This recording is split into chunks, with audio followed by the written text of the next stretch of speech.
Os Estados Unidos resolveram apontar o dedo para o Brasil. Depois do tarifaço, a Casa Branca anunciou uma investigação sobre as nossas práticas comerciais.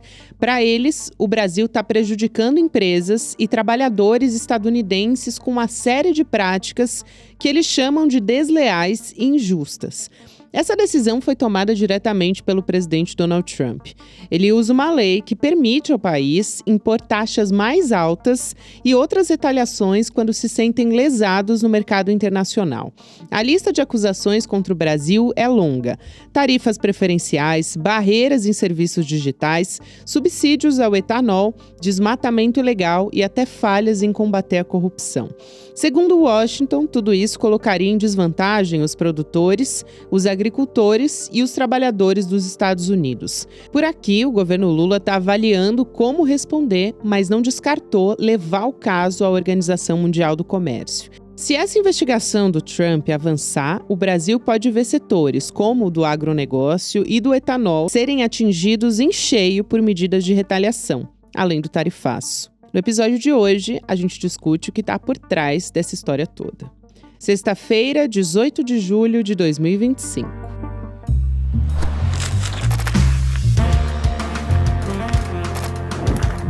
Sou a Gabriela Varela, esse é o podcast Detalhes, e aqui mais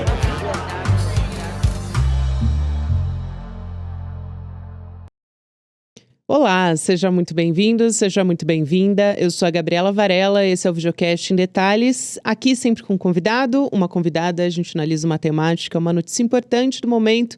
Hoje eu vou conversar com a economista Carla Beni. Professora, é um prazer te receber aqui. Já queria te trazer há algum tempo, eu te contei nos bastidores, então é um prazer. Obrigada por aceitar nosso convite.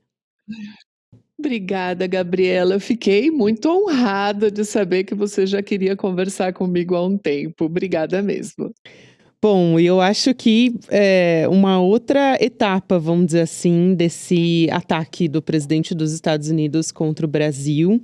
Então, a gente está falando de uma ofensiva nova. O que está por trás, professora, para a gente começar essa conversa? Depois a gente pode destrinchar aqui alguns tópicos principais, alguns parecem não ter pé nem cabeça. Teve gente que olhou e falou, gente, mas é 25 de março, tá nessa história? Como é que é isso? Enfim, mas olhando de uma maneira geral, o que a gente pode entender desse pedido de Donald Trump, do governo dos Estados Unidos, abrir uma investigação comercial contra o Brasil? Olha, Gabriela, eu tenho me debruçado muito em cima desse tema, né? Esses primeiros meses agora do governo Trump, eles são um turbilhão. Se a gente disser exatamente que sabe o que está por trás, eu acho isso muito difícil e até arriscado. A gente procura ir pensando aos poucos e tentando encaixar quase como um Lego, porque nós temos várias, digamos assim, é como se fosse uma massa folhada, sabe? Se a gente ficar olhando só por cima, a gente vai pegar os fatores políticos, por exemplo, mesmo na carta do Trump. Vamos pegar a carta dele. Os 2 primeiros parágrafos ele vai falar do ex-presidente, que me parece muito ter sido usado como um espantalho aí no meio do caminho para deixar no subliminar o que realmente importa, quais são os grupos que financiaram a campanha, as big techs.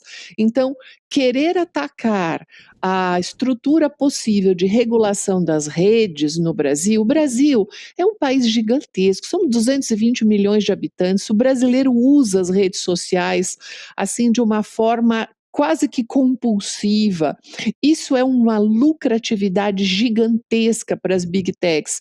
A regulamentação, Gabriela, ela implica na redução justamente dessa lucratividade, porque o algoritmo te empurra o quê? O impacto, te empurra o pânico. É ele que gera esse giro e essa rentabilidade.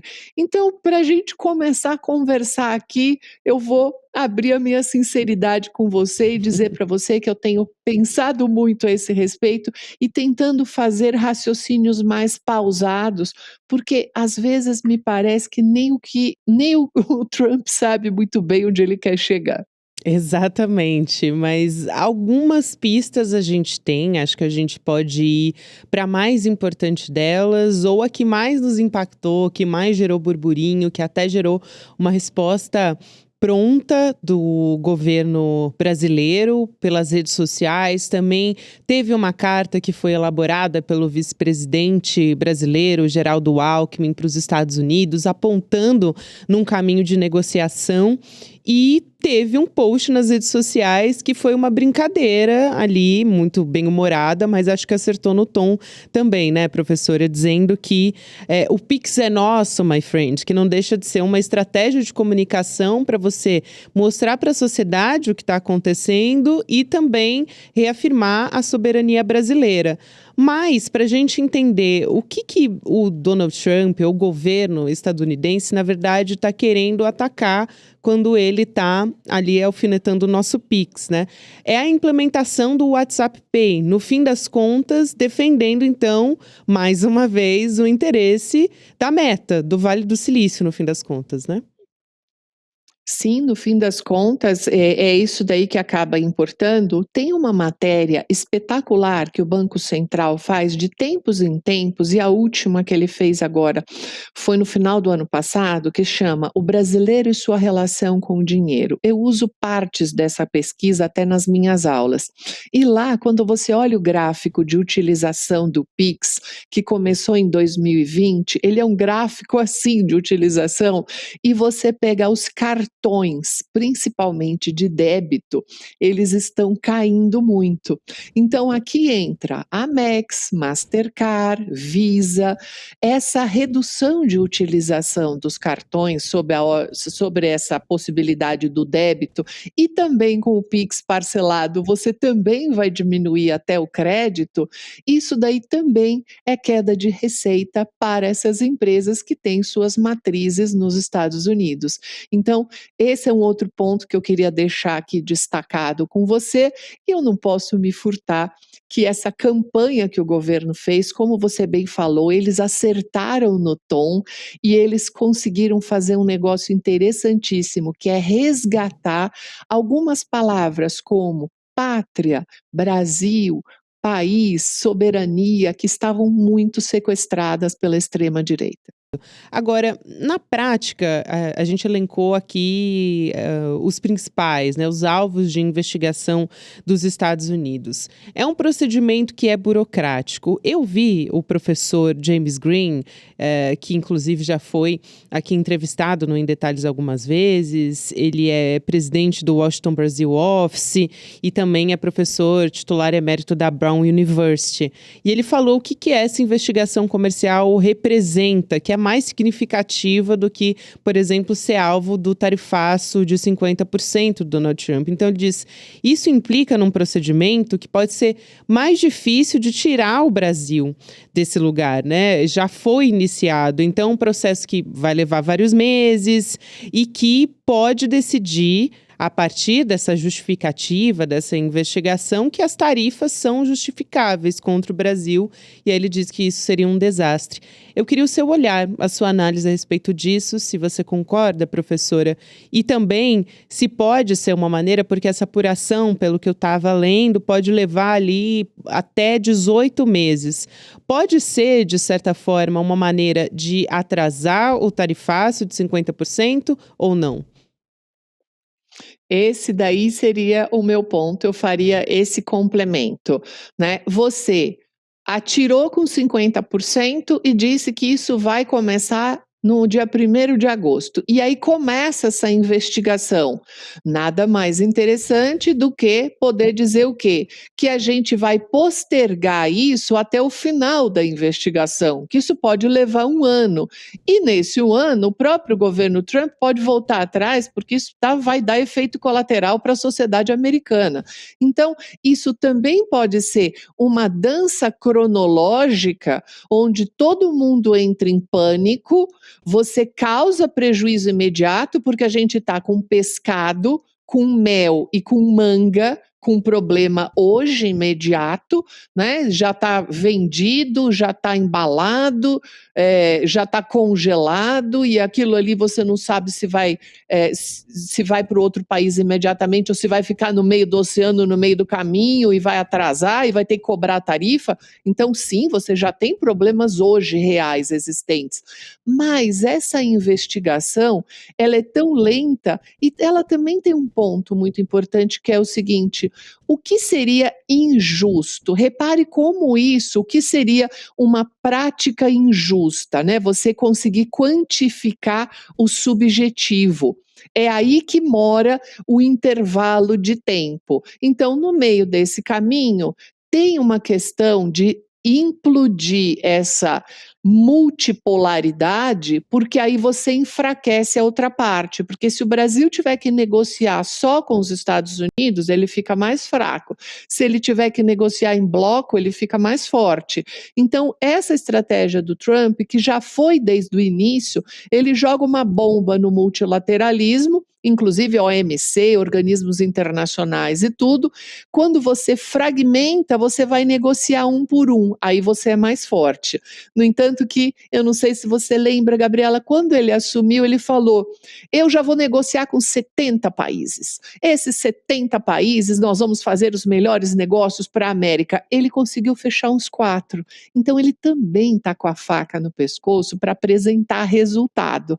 Então, eu acho que é tudo isso junto e misturado. Excelente, professora. E me lembrou, enquanto você falava, do método Steve Bannon, que é um estrategista da extrema-direita que foi alinhadíssimo com o Donald Trump, já brigaram, mas no fim das contas agora está um pouquinho, vamos dizer, um marasmo, porque o Donald Trump está brigando com o Elon Musk, né? Tem um outro personagem na história. Mas o Steve Bannon, ele defendia você jogar mais de uma informação que vai causar pânico, e aí eu até fui atrás aqui do que ele falou exatamente, foi uma entrevista em 2019, mas é uma estratégia que o Donald Trump continua utilizando no governo dele, que ele aprendeu bem com o Bannon. Então, o Bannon dizia o seguinte, ele disse isso numa entrevista nos Estados Unidos: o partido de oposição é a mídia, eles são burros e preguiçosos e só conseguem focar em uma coisa de cada vez.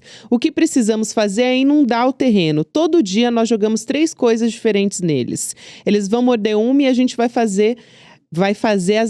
as nossas coisas. Esses caras nunca vão conseguir se recuperar, mas temos que começar com a mesma velocidade com que uma bala sai no cano de uma arma. Quer dizer, enquanto a gente está focado em outra coisa, eles estão ali inundando de informação, de fake news, de coisas que vão gerar pânico para conseguir desvirtuar do que realmente importa, né?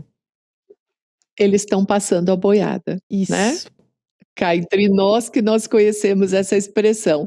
No entanto que, Gabriela, agora você vai lembrar qual é o dia e o local que o Trump gosta de dar grandes anúncios. Domingo à noite, no avião do Air Force One.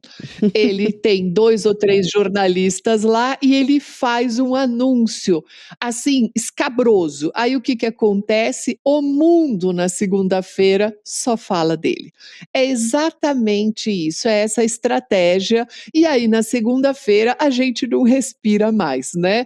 Porque tem que passar o dia avaliando o que ele disse, as vírgulas e tentando entender para onde que isso daí vai. E dali um tempo, ele volta atrás. No entanto, que o apelido dele ficou taco, né? Que o Trump sempre volta, né? O Trump sempre recua, né? Tem outras expressões também que a gente pode usar, mas essa daí é a ideia, ou seja, esse movimento também do Steve Bannon, ele também já é uma coisa que está sacada, né? Se eu aqui em São Paulo já estou sabendo, você imagina o mundo todo. E aí o que está acontecendo? Vindo aqui um pouco puxando aqui para a economia. O Trump, ele está provocando uma falta de credibilidade. A instabilidade que ele está provocando, você já imaginou 4 anos disso? Quando a gente pensa em investimento de empresa, ele quer que as empresas façam investimento lá. Como? Com esse nível de instabilidade?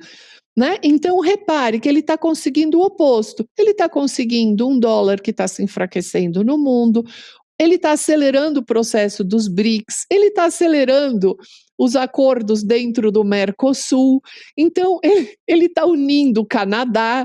Então, assim, o Brasil, que ele está conseguindo, o grau de popularidade do presidente melhorou.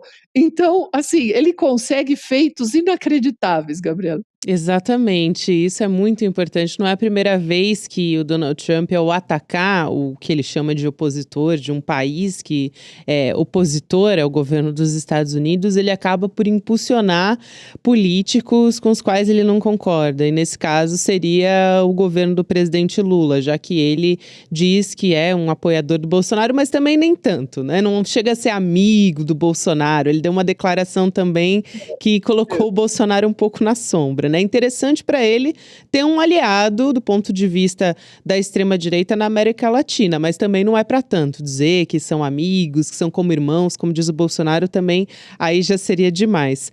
Mas aí quando a gente olha para esse cenário, até a imprensa rapidamente foi resgatar a informação de que o governo brasileiro já tinha anteriormente mandado uma carta para a Casa Branca lá em maio para tentar negociar. Então, no dia 16 de maio, essa carta foi totalmente ignorada pelo Donald Trump.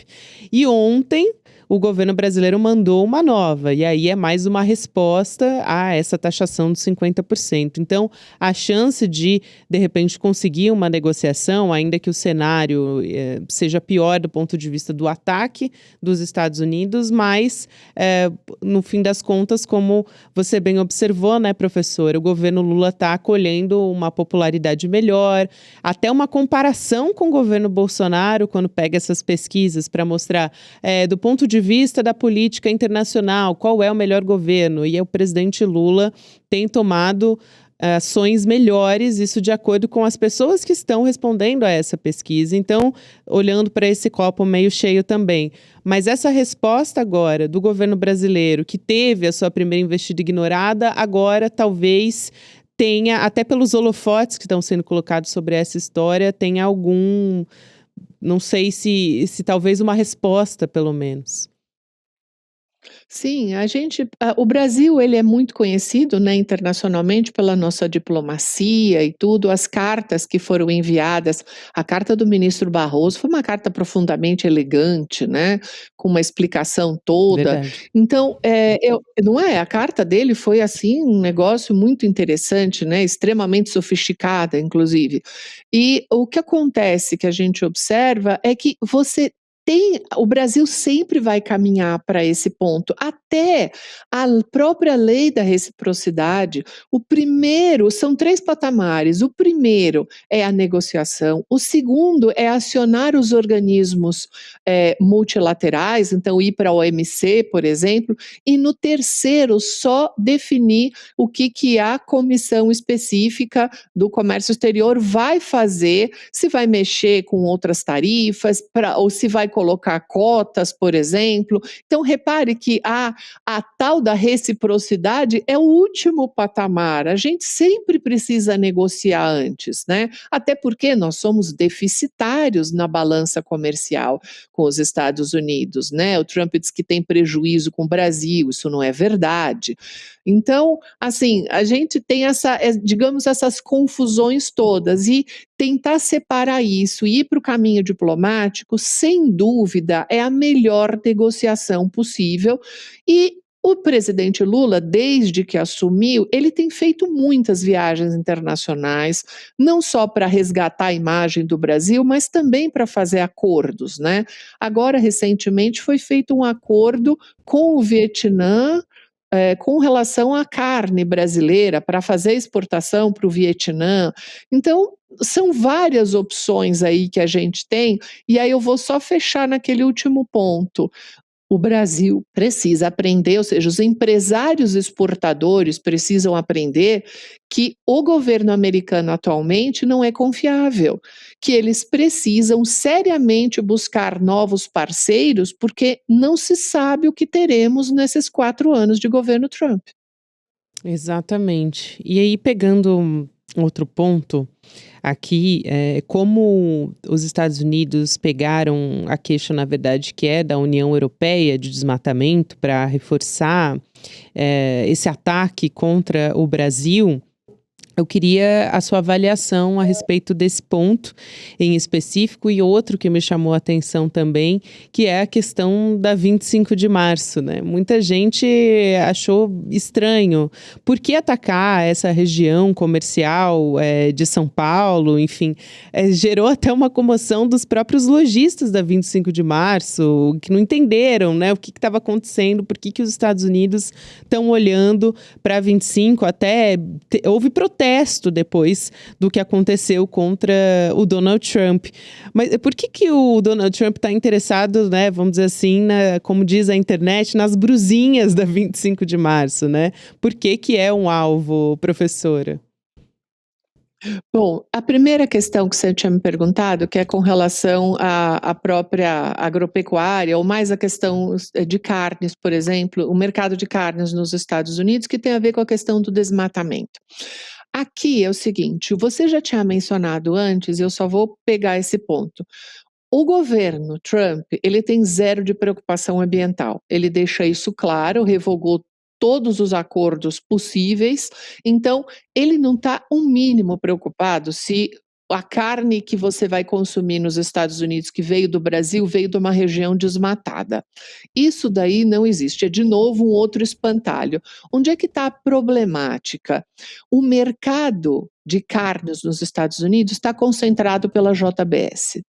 Então, hoje, o produtor de gado dos Estados Unidos, o produtor americano, ele está numa sinuca de bico porque ele só tem a JBS para vender e são eles que definem os preços do mercado.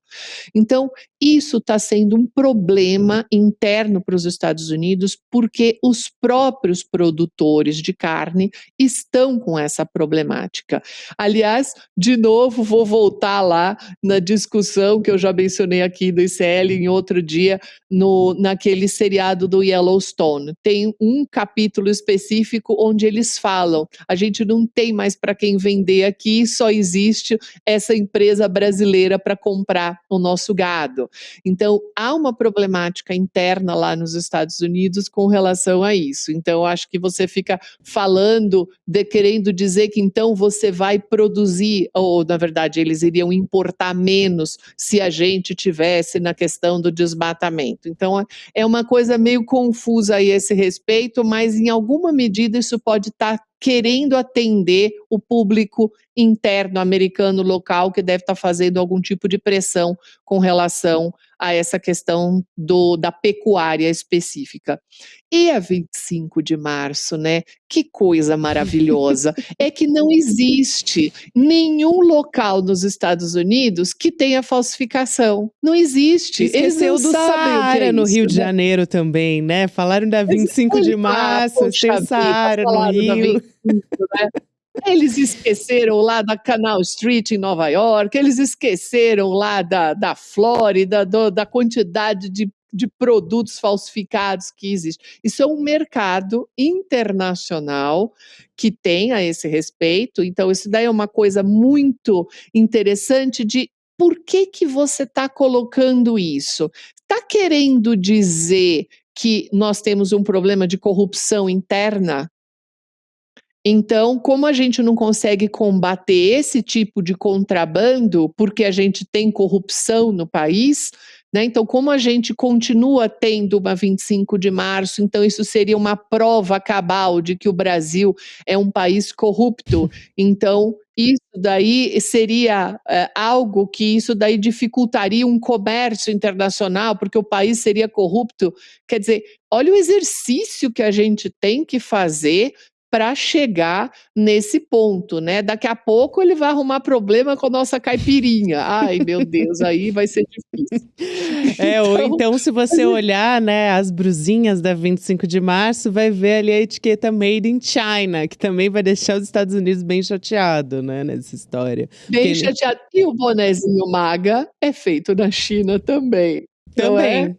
Exatamente, também. A gente sabe que no fim das contas, o que motivou, um dos motivos aqui que levou o Donald Trump implementar, ou vir com essa notícia do tarifaço de 50%, porque ainda vai ser implementado, foi, no fim das contas, o objetivo final também atacar a China, que faz parte ali dos BRICS, que se movimentaram, né, e tiveram um posicionamento a respeito da hegemonia do dólar. Então, tudo isso incomodou bastante o Donald Trump, que já se pronunciou desde o primeiro dia do BRICS, e assim que acabou, veio com essa ofensiva, com a justificativa que era contra a falta de democracia no Brasil ou em defesa do Jair Bolsonaro. Mas, no fim das contas, a gente sabe muito bem de onde vem essa questão e essa preocupação comercial dos Estados Unidos. Até, professora, para não deixar de dizer aqui, porque a gente falou das carnes, a Confederação da Agricultura e Pecuária do Brasil também soltou uma nota, divulgou uma nota que deixa muito claro ali os recados também aqui para o Brasil. Então, dá recado para o governo federal, cobrando o governo uma atitude nesse sentido. Dá recado também para o Supremo Tribunal Federal, no começo da nota, para não se falar mais em anistia. Enfim, eu acho interessante como numa nota, ali nas sutilezas, mas já no primeiro parágrafo deixa muito claro o que a CNA está preocupada, né? A gente falou muito aqui de como a movimentação foi rápida, até por parte do governador de São Paulo, que inicialmente estava defendendo o tarifaço, mas foi rapidamente sair em defesa da indústria e do agronegócio, porque sabia que seria impactado lá na ponta em 2026, né? Então, todo mundo olhando para isso. A Universidade Federal de Minas Gerais fez um cálculo, do que seria a perda em valor absoluto, só para o sudeste inteiro, isso daí seria uma perda em torno de 6 bilhões de reais, se realmente o tarifaço entrasse em vigor, mas só para o estado de São Paulo, 4,5 bilhões de reais, de prejuízo. Então, esse daí é que é o ponto. Então, repare, você tem o apoio todo, né, do agro, que financiou, inclusive, o governo, Bolsonaro e tudo, mas agora você começa a ter uma outra vertente, que é aquele equilíbrio que a gente estava falando um pouquinho antes nos bastidores. Eu falei, o teu apoio vai até quando? Quanto que você suporta de prejuízo com o teu apoio ideológico? Esse jogo aqui de raciocínio é o que está sendo discutido agora. Então, eu vou apoiar, eu tenho o agro que apoia o governo Bolsonaro, independente de plano safra ser melhor no governo Lula do que no governo Bolsonaro, volume maior, abrangência maior, mas repare que agora você fala, bom, eu vou deixar de exportar, esse eu vou deixar de exportar para os Estados Unidos, eu até posso pegar volumes macroeconômicos, o Brasil não vai entrar em recessão por causa disso, a gente pode ter uma queda percentual pequena no PIB com relação a isso, mas a gente está fazendo aqui uma análise macro. Pega uma lupa e vai para o micro, pega exatamente aquele produtor que já estava com a exportação dele pronta, o prejuízo para ele é real. Ele é concreto. Então, quando a gente sai do macro para o micro, você tem uma chiadeira gigantesca e ela procede. Não há nenhum cabimento de comércio internacional que você tire da cartola os 50% e bloqueie, porque você inviabiliza o comércio internacional. Então, essa carta, essa nota, digamos assim, ela é uma nota onde ela também está dizendo, olha, parou, vamos puxar o freio aí, e até a ideia de continuar discutindo anistia, ela me parece meio morta e enterrada. Pelo contrário, até porque para o governador Tarcísio, em alguma medida, era até melhor jogar o Bolsonaro na fogueira, porque aí ele se livraria desse problema, em grande medida. Professora, para a gente fechar, eu não quero deixar de trazer, achei muito providencial que saiu um relatório do Fundo Monetário Internacional mostrando uma melhora de projeção de crescimento do Brasil para 2,3% nesse ano. Então, foi um relatório que foi divulgado hoje, até reconhecendo um avanço mais forte do que o esperado do PIB nos últimos 3 anos. Então, a gente, no ICL Notícias Primeira Edição, conversou com o André Roncalha, que é diretor do Brasil, no FMI, e ele falou também sobre o efeito do tarifaço no Brasil, pelo menos por enquanto. Primeira coisa que ele diz é que se realmente entrar em vigor essa decisão do Donald Trump sobre as tarifas de 50%, isso ainda não deve ter um efeito relevante nesse ano, porque já vai ser mais para a segunda metade do segundo semestre, então o efeito não vai ser muito grande nesse ano. E aí, a outra coisa que ele diz é que as nossas relações comerciais com os outros países, né, tem uma grande diversidade de parceiros comerciais. Então, os Estados Unidos representam uma porcentagem pequena. Claro, quando a gente olha para São Paulo, gerou essa preocupação toda porque é o estado justamente que tem uma relação comercial maior. Mas sendo a China o nosso maior parceiro, né, enfim, não existe uma sinalização de que a gente pode ter uma diminuição na compra dos nossos produtos. Qual que é a sua leitura? E também quero saber a sua avaliação a respeito desse relatório do Fundo Monetário Internacional que saiu agora. A economia brasileira, ela vem crescendo, digamos, a 3% há 2 anos, então ela tem uma resiliência muito mais robusta do que se pode imaginar ou pelo mercado financeiro em grande parte, né? A gente tem uma mecânica de política monetária que ela é muito, eu vou subir a Selic para contrair a inflação e eu vou diminuir a liquidez e tudo tá muito, aqui atrás está aqui, tem vários livros a esse respeito. Só que o tempo cronológico entre a hora que você aplica a elevação da taxa Selic e diminui a atividade econômica, varia de cada ciclo econômico de cada país. Então, no entanto que a elevação da taxa Selic ela é menos eficiente do que se imagina.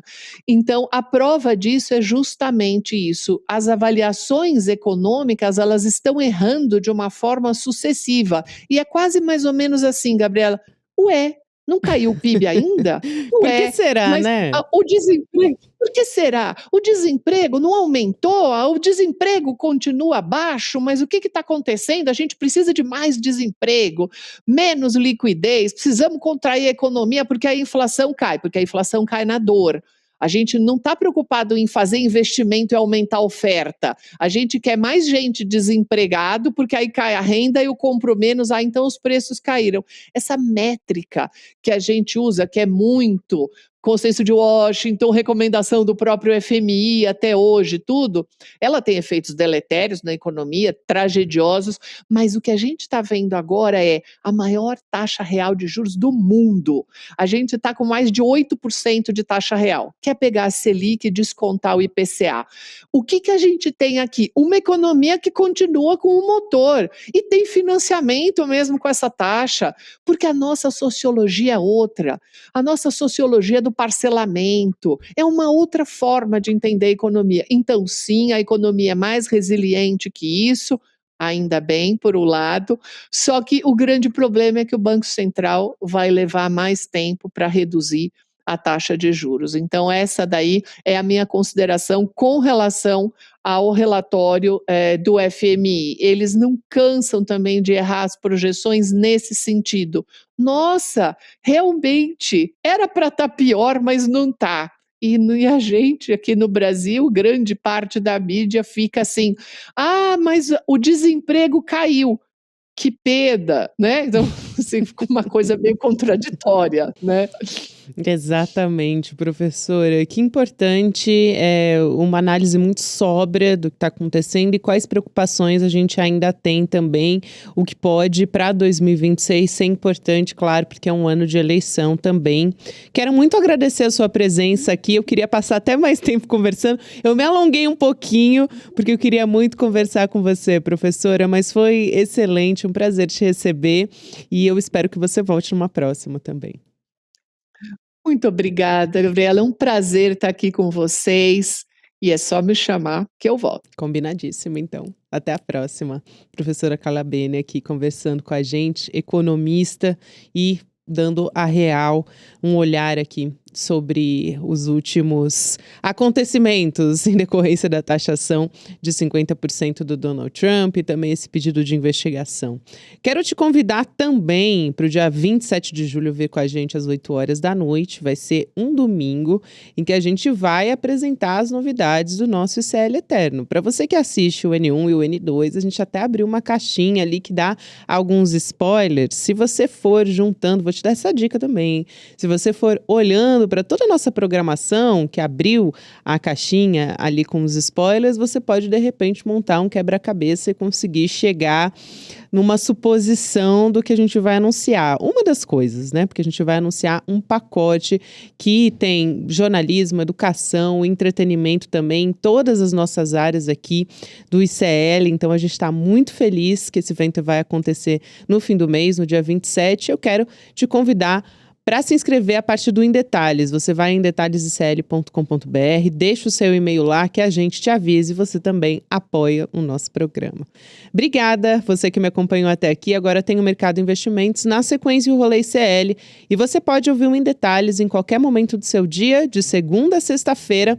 A gente está com novidade. Obrigada, até semana que vem. Dia 27 de julho, eu vou anunciar para vocês o novo e revolucionário capítulo do ICL. As universidades vão entrar em pânico. As empresas de streaming vão perder o sono. As empresas de educação não vão saber o que fazer.